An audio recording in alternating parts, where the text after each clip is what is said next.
Hello and welcome back.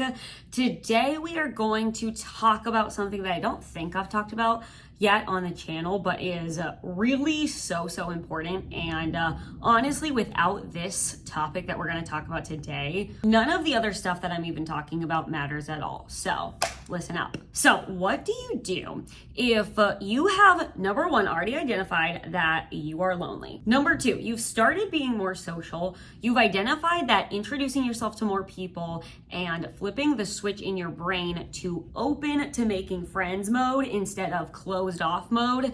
And you have fully acknowledged you need more friends, you need to build more community, and you need the connections that you're making to be of higher quality and higher value to you. You need to attract people with particular character traits. You need to feel genuinely connected to them and comfortable with them. You need people that are fun and interesting and intelligent, and you know exactly what you want. But you keep trying to go about these solutions, introducing yourself to more people, putting yourself in social settings, seeking out community groups to join and be a part of. And after all of that, you still are not making any friends, and you are still not satisfied with your connections and your community, whether in quality or quantity.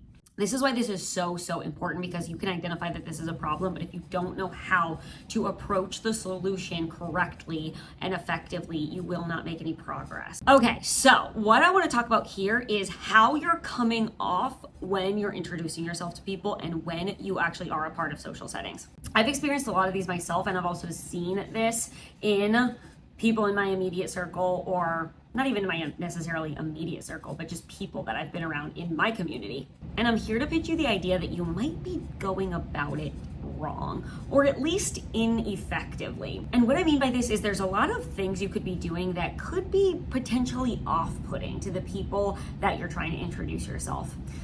Again, that's not that comfortable to talk about because it makes you look intrinsically and evaluate, okay, is there something I could be doing better, instead of just blaming your external circumstances the way that we always like to do as people. But hey, if you're trying and not getting any results, it's time to evaluate if something could change.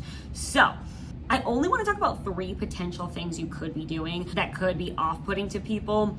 There's actually so many things you could do that are off-putting to people. I mean, just think about how many people you've met and they've done something off-putting that makes you not want to be their friend. Yeah, the list is endless. But here are some common ones that I have identified. I used to do, I think, every single one of these. Let me think. Yeah, for sure. Definitely every single one of these I used to do, until I learned that people don't like that. So something's gotta give. Okay, to get right into it. The 3 common ways that I see people showing up in social environments that is really off-putting to the people around them. Number 1, they are awkward. They carry an awkward energy with them, and unfortunately, people don't love to be around awkward people because it just makes the whole vibe awkward. It really rubs off on everybody around you, and it's difficult to navigate, and so naturally people withdraw when you are really awkward. Number 2 is you could be being a huge bummer. You could be a really negative person that only sees the bad in your life and only sees the bad in this world, and people don't want to make friends with people who are a constant bummer all the time and bringing the mood down, generally just being very negative. And finally, number 3, you could be being too much. You could be oversharing. You could be way too emotional. You could be monopolizing conversations and not even realize that you're not even letting other people talk. And people just find it generally obnoxious, and they, of course, naturally are going to withdraw from that because it's off-putting. So those are the potential problems that you could be facing. What are the solutions? I am going to sum it up like this. If you are awkward, work on your confidence. If you are a bummer, work on your anger. And if you are too much, work on your emotional regulation. Okay, number 1, you could be awkward. So, the people I'm trying to reach on my channel are people who are really struggling with loneliness.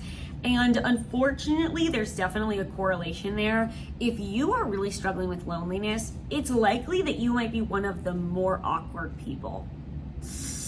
Ugh, it hurts to say that because I know you don't want to hear it, and I know that you're probably mad at me for saying it, but nobody else is going to tell you this, and it's really, really important. If you have a goal of making friends, you have to realize that people feed off of your energy. I said this in another video, but whatever energy you are carrying around, people know. You do not have to say a single word. You don't have to walk up to somebody and say, hey, I'm really insecure. Hey, I'm really lonely and I'm trying to make friends, but I'm scared I'm gonna be rejected.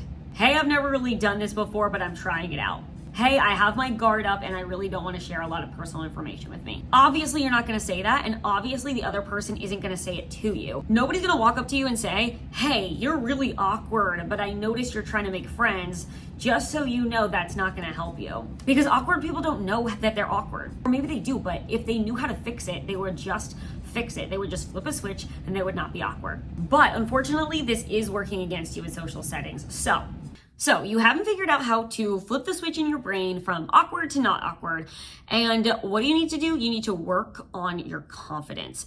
I would implore you to really study the art of confidence. It really is an art and a science, and anybody can master it. It doesn't take noteworthy accomplishments or really any accomplishments or anything to be confident about to have confidence. There is a ton of unearned confidence walking around on these streets, and you can be one of them. In fact, I would go so far as to wager that you actually could have earned confidence. You could have things that are very deserving of confidence, but you're not recognizing those things as valuable. And so you're showing up in these social settings as someone who has no right to be confident, when in reality, you probably have a lot of right to be confident.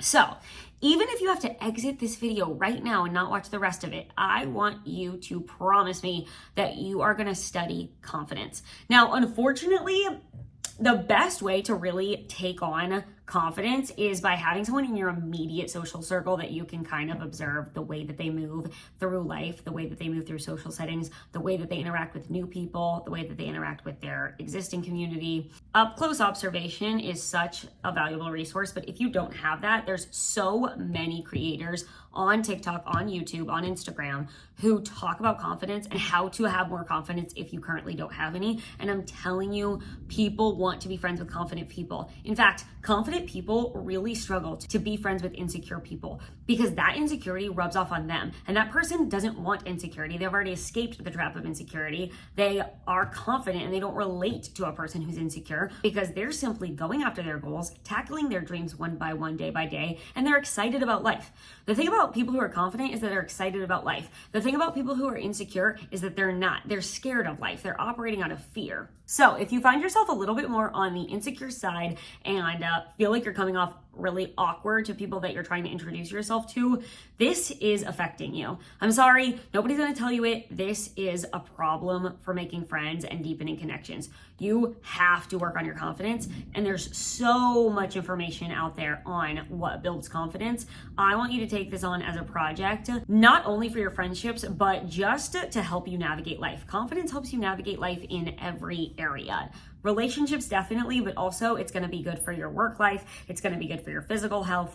It's going to show up in every area of life. So I want you to work on it.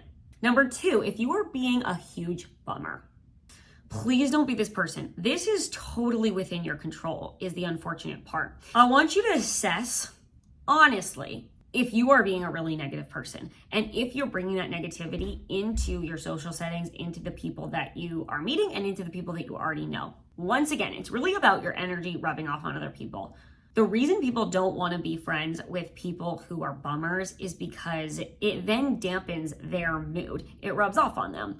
They were feeling just fine before you came around, and now they're noticing that their mood has shifted and you're bringing up a lot of really negative topics, or you're complaining a lot about your life or about the state of the world, or you're generally just finding things to criticize. Maybe you're being very cynical. Maybe you're being very skeptical. Maybe you're pointing out all the bad and never pointing out any of the good. And it's off-putting to people because they don't want to be a bummer. They don't want to be sad. And they now see you as the source of their sadness or the reason that their mood went from good to bad. So because they don't want to feel that way, the way that you're feeling, they will recognize you as the source of that sadness or the source of that mood shift, and they will immediately withdraw from the source of that negativity. Nobody wants to be surrounded by negativity. So you have to ask yourself, maybe you're not all that happy with your life right now. Maybe you're not happy about where things are at. Maybe you're having a really rough week, a really rough month, a really rough year, and you just can't shake it and it's making you feel so upset. What you need to do is you need to work on your anger. Maybe better said, you need to work on controlling and overcoming your anger. Because the reason that you're so constantly upset, it does have a lot to do with your external circumstances, but it has a lot more to do with your mindset and your internal state of being, because there are really happy people that have had a ton of bad things happen to them. And I'm not saying that you haven't had a lot of bad things happen to you and you don't have a lot of reason to be angry.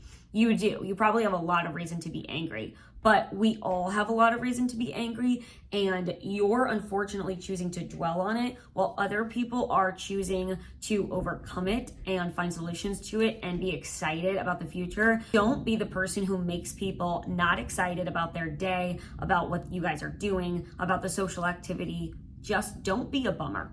So, similar to the awkward thing, I want you to genuinely work on overcoming your anger and finding solutions to it so that not only can you not bring down the mood of any social event that you're at, but you yourself can actually overcome anger. Because I would bargain that you don't actually want to be angry all the time. You don't want to be a bummer. You don't want to feel this way. You don't want to walk into social settings this way, but it's just the way that you feel. So, I want you similarly to go on YouTube, on TikTok, on Instagram, and make it your mission to study overcoming anger. I can offer my 100% guarantee that this will help you in social settings. Okay, moving on to number 3. If you are being too much. I'm definitely a culprit of this one. I'm not even gonna say I was a culprit of it in my past life.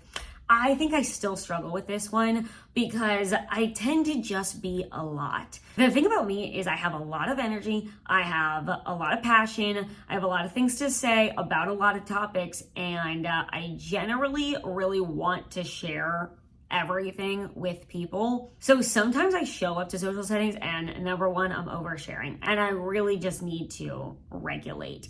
I need to be more aware of what I'm sharing, why I'm sharing it, and whether it needs to be shared or whether it's adding value to that setting or that conversation. So I have sympathy for this. I have definitely done this. I definitely still do it sometimes. And what I've learned is that a lot of people, most people, are gonna be like a level or two down from my general level of enthusiasm. Because I have a lot of enthusiasm for a lot of things. But a lot of people are just going through life and they're a lot more chill. I wish I could be chill. I pray to God that one day I will be more chill, but I'm not. And people love to be friends with people who are chill. Now, if you do tend to fall on the side of being too much, don't be discouraged, because people also love to be friends with people who are really passionate. I think you should have passion for things. I think people without passion are extremely uninteresting, and I don't want you to be that. I don't want you to be so nonchalant that you have nothing to talk about, nothing of interest. That is falling to the other side of the spectrum. But if you tend to have a lot of emotions, you tend to want to share them with everybody else, you tend to maybe not analyze whether those emotions should be shared right away and with whom they should be shared. You just kind of blurt things out. Or maybe you're very easily excitable or very easily upset. Then you're sharing those emotions with whoever happens to be around you at the time and not really regulating, okay, what do I want to share? Who do I want to share it with and why? Am I just being completely unregulated by now? Because unfortunately, when you're just too much, you scare people away, especially if you don't know them that well. This is kind of different for people that you know really well versus people that you're introducing yourself to or have only known for a couple of months or are still building a relationship with. It's going to be different. But if you generally don't know the person all that well and you're just always so hyped up, I don't think that's going to work out well for you. The other thing about being too much, you might be taking over conversations and not realizing that you're not letting the other person talk. You might be doing all the sharing and not letting the other person share at all. This is kind of the opposite of being too guarded, which I talked about in another video. You could be way too open. I used to really pride myself on being an open book because I thought that I was just honest and I wasn't scared of being vulnerable. But unfortunately, there is a point where it reaches too much. You can be too much, you can be too open. So you might be going into social settings, talking and talking and talking about yourself, about your life, about your feelings. And maybe what you don't realize is that you're not leaving an opening for the other person to share anything, and you're not showing interest in other people. You're just blabbing on about yourself every single time that you're with somebody, and it's just overwhelming and it's just too much. You also might be interrupting a lot. Interrupting is very annoying. Everybody hates it. Or let's say that you actually are curious about the people around you, but you're too curious. That's the thing about being too much. It's not that any of the general qualities that you're displaying are bad at their base, but it is that you're taking it too far. You're doing too much. So if you're going into social settings, you're like, oh, I need to be curious about other people. I need to be interested. People like that. And you're just throwing like 14 questions at them when you just met them, and you're showing way too much interest and you're showing way too much passion, and it's just bordering on the line of not normal. Most people aren't gonna like that. So you need to regulate, you need to assess the setting, what level of enthusiasm and passion is appropriate and beneficial and effective, and you need to tone it down a little bit. So I want you to work on your emotional regulation. A lot of the times I think people are too much because they haven't regulated their own emotions. If you're super, super excitable or super, super upsettable, if that's a word, it might be because you're not good at handling your own emotions on your own independently, and you feel the need to share with other people, and you feel like your feelings and your experiences and your emotions aren't valuable unless they're shared with somebody else. And you could probably stand to work on working those out in your internal dialogue before compulsively having to share them with other people. Sharing is caring, but oversharing is annoying. Again, my recommendation for every single one of these is exactly the same. I want you to look on YouTube and TikTok, and there's also so much content on emotional regulation, really. The thing about the content on emotional regulation I found is that some of it can be formatted a little bit more on the boring side, a little bit more, too sciencey for me to really get super into it. But it is there and the information is helpful. And again, with all of these, actually, more experience and more at-bats is actually going to be the most helpful thing. But the key here is to identify which one of these you might be doing in social settings and to take steps towards overcoming the problem. So that is all for today. I hope that your conversations are better, that your friendships are more meaningful, and I will see you on the next one.